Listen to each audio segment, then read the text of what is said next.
नमस्कार, बहुत स्वागत है आपका हमारे इस खास कार्यक्रम खबरों की खबर में। मैं हूं आपके साथ अमित शर्मा और मेरे साथ स्टूडियो में मौजूद हैं टीवी 24 के आउटपुट हेड कृष्ण कुमार सिकंदर जी। सिकंदर जी, आपका एक बार फिर बहुत बहुत स्वागत है खबरों की खबर में।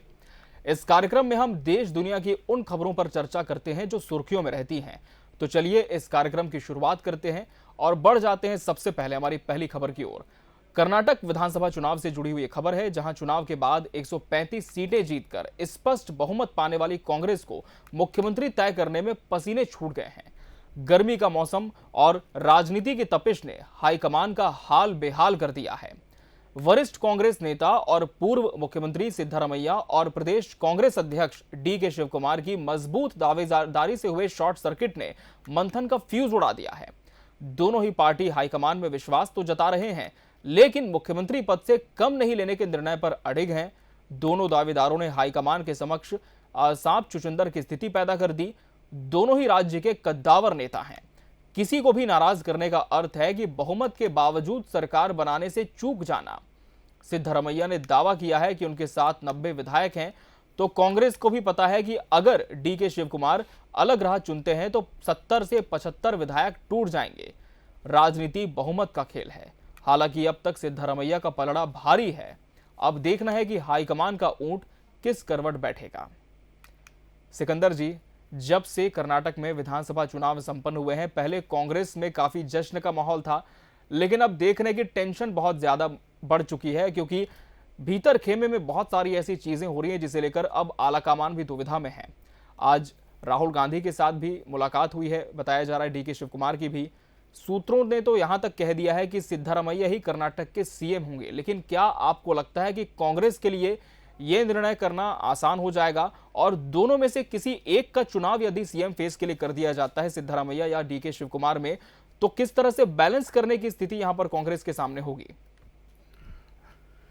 कर्नाटक में नाटक जारी है, इसमें कहीं कोई दो राय नहीं है जी। चुनाव के बाद जब स्पष्ट बहुमत कर्नाटक की जनता ने दिया तो ऐसा लग रहा था कि अब सब कुछ साफ हो गया, तस्वीर साफ हो गई, कर्नाटक में संकट खत्म हो गया, राजनीति में संकट के बादल खत्म हो गए और अस्थाई सरकार मिलेगी। लेकिन अस्थाई सरकार पे जो सबसे बड़ा ग्रहण लगा वो मुख्यमंत्री पद को रहा। कांग्रेस के नेता, वो दोनों नेता जो सिद्धरामैया हैं जो पूर्व मुख्यमंत्री हैं, और नेता वहाँ प्रदेश के अध्यक्ष जो हैं डीके शिवकुमार, ये दोनों ही इस पद के प्रबल दावेदार हैं। अब इन दोनों को नाराज़ करना कांग्रेस के लिए बड़ी मुश्किल बात है, क्योंकि जो गुटबाजी है वो कहीं ना कहीं बहुत हावी है।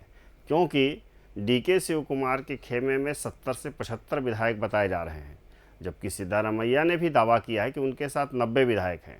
अब ये दावे प्रति दावे में सच्चाई क्या है ये तो हाईकमान को पता है, और इसे ही वजह है कि इनको चुनाव करने में, चयन करने में बहुत कठिनाई हो रही है। लोकतंत्र में विधायक दल का नेता चुनने का काम विधायकों का है, लेकिन अब निर्णय हाईकमान कर रहा है, और हाईकमान तब करता है जब विधायक दल अपना नेता नहीं चुन पाता है। कर्नाटक में भी विधायक दल की बैठक हुई, विधायक दल में सहमति नहीं बन पाई। अंत में ये निर्णय कांग्रेस अध्यक्ष खड़गे जी को, मल्लिकार्जुन खड़गे जी को जिम्मा सौंप दिया गया कि आप जिसका चयन करेंगे उसको मान जाएंगे हम लोग। लेकिन इतना आसान नहीं था ये केवल बात को टालने की थी, टकराव को टालने की थी। सिद्धरामैया और डीके शिवकुमार दोनों में तनाव इस बात का है कि मुख्यमंत्री कौन हो, क्योंकि एक तरफ बतौर मुख्यमंत्री, पूर्व मुख्यमंत्री सिद्धरामैया का दावा है कि उनके पास सरकार चलाने का अनुभव है, पार्टी के साथ लंबे समय तक जुड़ने का अनुभव है। जब पूर्व प्रधानमंत्री देवेगौड़ा ने इनको पार्टी से निकाल दिया था, तब से ये कांग्रेस के साथ जुड़े हुए हैं और कांग्रेस को आगे का बढ़ाने का काम कर रहे हैं। पिछली बार जब सरकार चली गई, बीजेपी ने इनके विधायकों को तोड़कर सरकार बना दिया। उसके बाद लगातार कांग्रेस संघर्ष कर रही थी, और उस संघर्ष का नेतृत्व कर रहे थे डीके शिवकुमार, क्योंकि वो प्रदेश के अध्यक्ष थे और सत्ता तक पहुंचाने में उनकी बहुत बड़ी भूमिका है। तो दोनों के अपने अपने दावे हैं। एक संगठन पे मजबूत दावा रखता है, एक सरकार पे मजबूत दावा रखता है।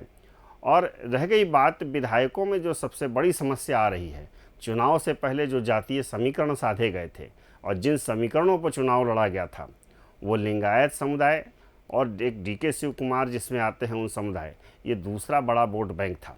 अब इन दोनों समुदाय में संतुलन कायम करके सरकार सत्ता तक तो आ गई, लेकिन सत्ता के शीर्ष पर इन दोनों समुदाय में किसको महत्व मिलेगा, ये महत्वपूर्ण हो गया है। अब अगर जो डीके शिव कुमार की जो जिस समुदाय से आते हैं, उस समुदाय के लोगों ने अगर नाराज़गी जाहिर की, क्योंकि वोट तो उस आधार पर मिला कि डीके शिव कुमार को मुख्यमंत्री बनाया जाएगा, तो उनके विधायक, उनसे जुड़े हुए विधायक, उस समाज के जुड़े हुए विधायक कहीं ना कहीं नाराज़गी होगी ही होगी। यही कारण है कि हाईकमान ये तय नहीं कर पा रहा है। खड़गे जी को जिम्मा मिला था, खड़गे जी जो जिम्मा निभा नहीं पाए, अंत में सोनिया गांधी, राहुल गांधी को हस्तक्षेप करना पड़ा है। आज दिन भर अभी मुलाकातों का दौर जारी है और इसमें अभी तक का जो खबरें आ रही हैं वो हाईकमान सिद्धारमैया पर ही सहमत है और डीके शिव कुमार को मनाने की कोशिश चल रही है। लेकिन अगर डीके शिव कुमार किसी कारण हाईकमान से मान भी गए तो कर्नाटक में वो 5 साल पहले वाला इतिहास नहीं दोहराया जाएगा, इसकी गारंटी नहीं ली जा सकती है। क्योंकि हमें देख रहे हैं कि राजस्थान में सरकार चाह के भी अस्थिर है, क्योंकि वहाँ पायलट और गहलोत के बीच इसी तरह की स्थिति है। उस समय पायलट ने बतौर नेता कांग्रेस को सत्ता तक पहुंचाने का काम किया था, लेकिन मुख्यमंत्री की पद पर काबिज हो गए गहलोत। इसके कारण जो परिस्थिति पैदा हुई, कांग्रेस को इससे बचने की ज़रूरत है, इसके बीच में संतुलन बनाने की ज़रूरत है और ध्यान रखना होगा कि इससे कांग्रेस सत्ता में आकर भी कहीं वापस न चली जाए और फिर बाद में ये आरोप लगाना कि बीजेपी सरकार तोड़ लेती है, विधायक तोड़ लेती है। जी। तो माल बिकाऊ अगर है तो खरीदार भी मैदान में है, राजनीति के मैदान में। तो पहले तो ये तय करना होगा कांग्रेस को कि उनके माल बिकाऊ ना हो। बिल्कुल, और यही तय कर पाना फिलहाल कांग्रेस के लिए बहुत मुश्किल है, क्योंकि दिन भर हमने देखा आज मुलाकातों का दौर चला और बीच में खबर ये भी आई थी कि तमाम जो समर्थक हैं डीके शिव कुमार के, वो भी पहुंच चुके हैं। लेकिन अब फिलहाल देखना होगा कि अंतिम मुहर किसके नाम पर लगती है। तो ये थी हमारी आज की पहली खबर। खबरों की खबर में बढ़ेंगे आगे और बात करेंगे आज की दूसरी खबर की। देश के कुल आयात में चीन की हिस्सेदारी अब कम होने लगी है।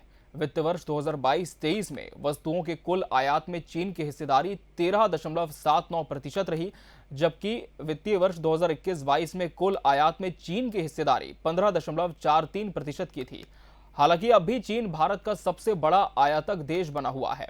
वित्तीय वर्ष 2022-23 में भारत ने चीन से 98.51 अरब डॉलर का आयात किया। वाणिज्य सचिव के अनुसार आयात में 2 अरब डॉलर की कमी आई है। इलेक्ट्रॉनिक्स वस्तुओं के साथ चीन से होने वाले खाद्य आयात में भी कमी आ रही है। इलेक्ट्रॉनिक्स वस्तुओं में ही मोबाइल फोन का निर्यात भी शामिल है। इस साल 13.9% की कमी दर्ज की गई। इलेक्ट्रॉनिक्स वस्तुओं के आयात में कमी इसलिए आ रही है क्योंकि मोबाइल फोन से जुड़े चार्जर, बैटरी और अन्य आइटम का निर्माण भी काफी हद तक भारत में शुरू हो गया है। बैटरी का 95% निर्माण अब पूरी तरह से भारत में हो रहा है।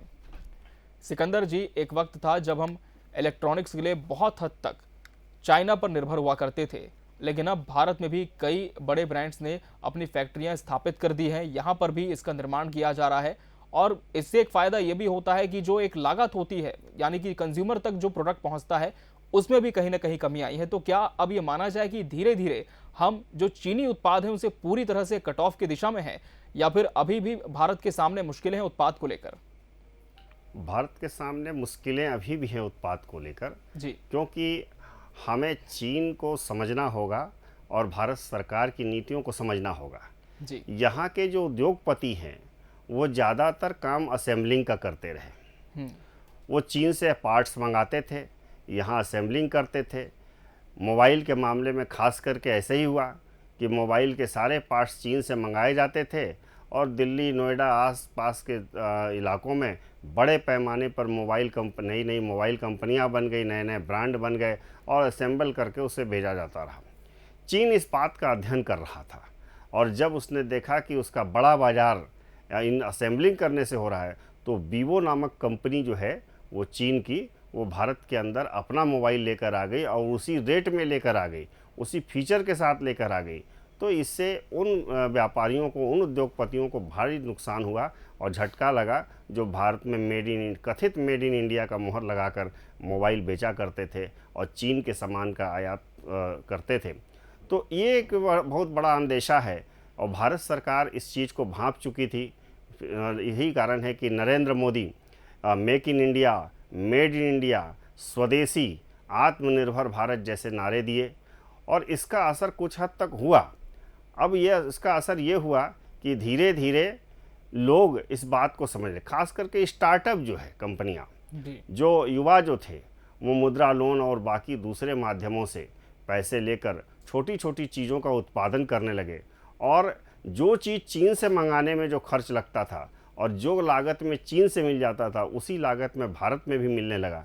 इसके कारण जो है आयात में फ़र्क पड़ा है, आयात का असर पड़ा है। हालांकि ये बहुत आंशिक असर है क्योंकि मात्र अभी जो है 1 साल में 1.5% की कमी आई है और इसे जो है और बढ़ाना पड़ेगा अगर भारत को वास्तव में आत्मनिर्भर बनाना है। और ये सुअवसर है क्योंकि एक अंतर्राष्ट्रीय नियम के तहत चीन की सीमा विवाद अगर हो तो हम बिजनेस को रोक सकते हैं किसी भी देश के साथ। भारत सरकार ने ये पॉलिसी अपनाई और आत्मनिर्भर भारत के तहत मौका दिया यहाँ के उद्योगपतियों को, यहाँ के युवाओं को, यहाँ के स्टार्टअप को कि आप इस अवसर का लाभ उठाएं कि चीन का माल कम से कम यहाँ आयात हो। यही कारण है कि चीन का माल आ तो रहा है लेकिन डायरेक्ट चीन से नहीं आ रहा है, कम आ रहा है, उनको दूसरे देशों के माध्यम से मंगाना पड़ रहा है क्योंकि सीमा पर तनाव है। कभी अरुणाचल पे, कभी गलवान पे, कभी दूसरे मोर्चे पे चीन जो हरकत करता है तो ये सामान्य परिस्थिति नहीं है और सामान्य परिस्थिति में असामान्य परिस्थिति में किसी भी देश की सरकार को ये अधिकार है कि उस देश के साथ व्यापार को कम कर दे। भारत सरकार ने ये नीति अपनाई है तो इस देश के युवाओं को, इस देश के उद्योगपतियों को, इस देश के नौजवानों को चाहिए कि इस अवसर का लाभ उठाएं, भारत के सरकार के मेक इन इंडिया और मेड इन इंडिया के अवसर का लाभ उठाएं और देश में अधिक से अधिक वस्तुओं का उत्पादन करें। मुझे याद है आज भी इस देश को क्वालिटी से ज़्यादा क्वांटिटी की ज़रूरत है। यहाँ संख्या चाहिए उत्पादन के लिए, क्वालिटी के लिए लड़ाई लड़ लेंगे आप, लेकिन पहले क्वांटिटी तो आए। संघर्ष तो क्वालिटी के लिए बाद में होगा। तो इस देश की जो इतनी बड़ी आबादी है और उसको जितनी ज़रूरत है उसको देखते हुए ये ज़रूरी है कि बड़े पैमाने पर भारत के अंदर ही वस्तुओं का उत्पादन हो और हम इस निर्भरता को धीरे धीरे कम करें, तभी हम जो है आत्मनिर्भर भारत की ओर बढ़ सकेंगे। बिल्कुल, और उम्मीद यही है कि भारत सरकार भी जो यहाँ पर उद्योगपति हैं उनके लिए कुछ और जो व्यापार की पॉलिसीज है उनमें छूट दे ताकि उत्पादन ज़्यादा से ज़्यादा हमारे देश के अंदर हो सके। बढ़ते हैं खबरों की खबर में तीसरी खबर की ओर। केंद्रीय प्रवर्तन निदेशालय यानी ईडी की लगातार छापेमारी के बीच राज्य सरकार की याचिका की सुनवाई करते हुए सुप्रीम कोर्ट ने कहा है कि ईडी छत्तीसगढ़ में भय का माहौल नहीं बनाए। आप इस तरह का व्यवहार करते हैं तो एक वास्तविक कारण भी संदिग्ध हो जाता है। ये सुप्रीम कोर्ट की टिप्पणी है। दरअसल ईडी छत्तीसगढ़ में करीब 2000 करोड़ के कथित आबकारी गड़बड़ी में 3 लोगों को गिरफ्तार कर चुकी है। इसके अलावा अधिकारियों, कारोबारियों और शराब ठेकेदारों से इस मामले में लगातार पूछताछ जारी है। ईडी की इस कार्रवाई के बीच एक कारोबारी ने आरोप लगाया कि ईडी अफसर उस पर सीएम भूपेश बघेल का नाम लेने के लिए दबाव बना रहे हैं। इसके बाद राज्य सरकार की ओर से सुप्रीम कोर्ट में याचिका दायर की गई।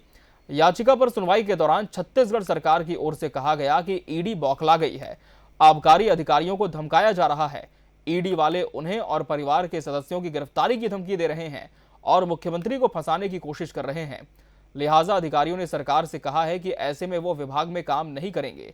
मुख्यमंत्री भूपेश बघेल ने भी इस पर बयान दिया है।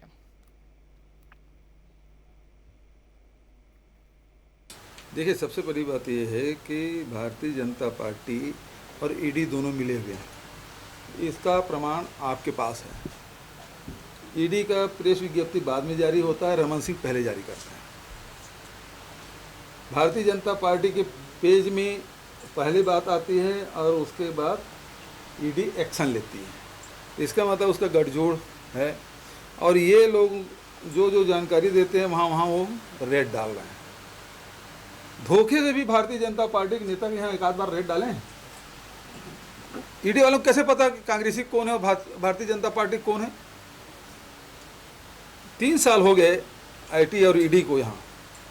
एक बार भी धोखे से किसी टुटपुंजिया भारतीय जनता पार्टी के नेता के घर भी रेट डाला हो तो बता दो। सब कांग्रेसियों के डाल रहे हैं, तो इसका मतलब बता कौन रहा है? भारतीय जनता पार्टी के लोग। उसी हिसाब से वो इधर रास्ता दिखा देते तो इधर चल देते हैं, इधर रास्ता दिखाए तो उधर, इधर रास्ता दिखा दे इधर, वो वहीं जाते हैं। तो बातों ही बातों में सिकंदर जी सही, लेकिन मुख्यमंत्री भूपेश बघेल ने काफी बड़ी बात कही है। लेकिन सुप्रीम कोर्ट की जो टिप्पणी है ईडी को लेकर, खासकर कार्रवाई को लेकर, इसे किस तरह से समझा जाए? क्योंकि अब राज्य सरकार ने जिस तरह से सुप्रीम कोर्ट का रुख भी किया था, उम्मीद यही है राज्य सरकार को कि अब जाकर कार्रवाइयों का दौर थमेगा। लेकिन क्या लगता है सिकंदर जी, सुप्रीम कोर्ट के इस तलखे के बाद क्या प्रदेश में जो घटनाक्रम है उस पर लगाम लगती हुई नजर आएगी?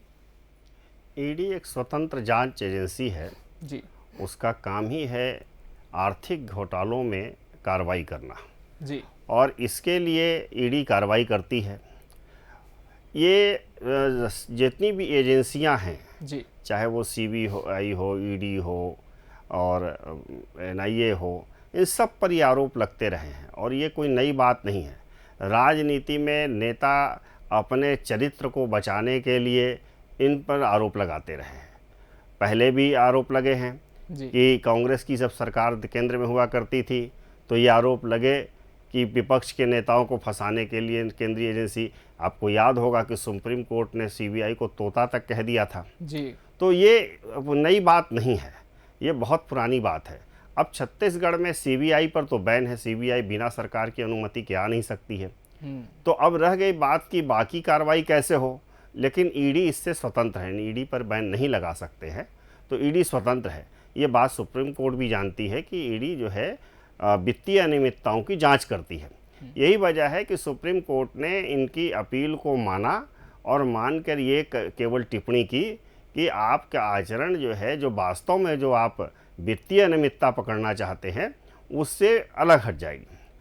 अब सवाल ये है कि मुख्यमंत्री जो कह रहे हैं उसमें कितना दम है। मुख्यमंत्री जो कह रहे हैं वो राजनीतिक आरोप है उनका, और बतौर सरकार उनका आरोप भी सही माना सकता है, क्योंकि उन्होंने उदाहरण दिए हैं कि बीजेपी के नेताओं को पहले पता चल जाता है और ईडी की विज्ञप्ति बाद में जारी होती है। ये एक कारण है। तो अब जो है ईडी जो है सुप्रीम कोर्ट में या जो है इस तरह के अधिकारियों पर या व्यापारियों पर कार्रवाई के साथ वीडियोग्राफी करती है।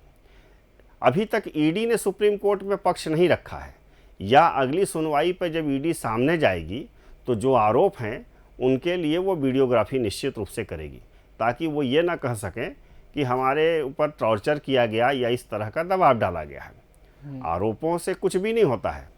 अब अगर आरोप सही हैं तो ईडी कार्रवाई कर रही है, अगर आरोप गलत हैं और आपने कुछ किया नहीं है तो भय होने की भी बात नहीं है। हम क्यों सवाल खड़े करें? सरकार का भी काम है कि वो दूध का दूध पानी का पानी करे, जनता के समक्ष जो है सही बातें जाएं, ईडी को सहयोग करें।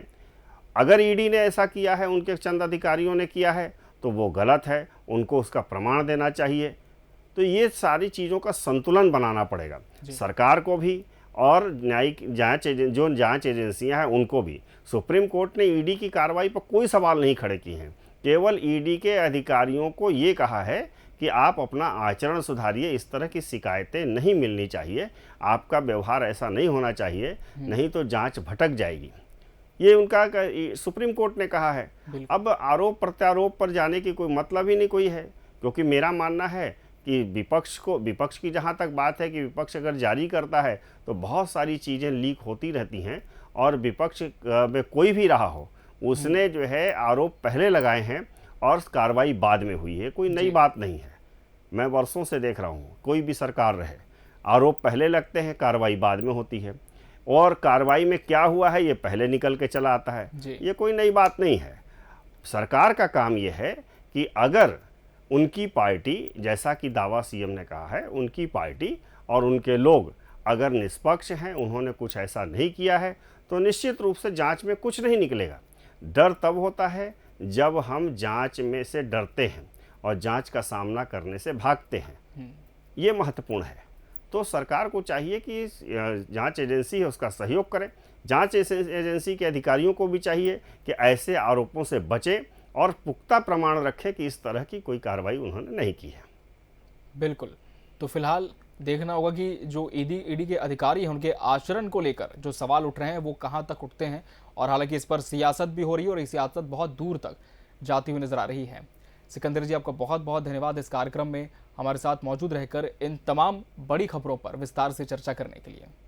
और इसी के साथ खबरों की खबर में आज के लिए फिलहाल इतना ही। हमें दीजिए इजाजत। नमस्कार।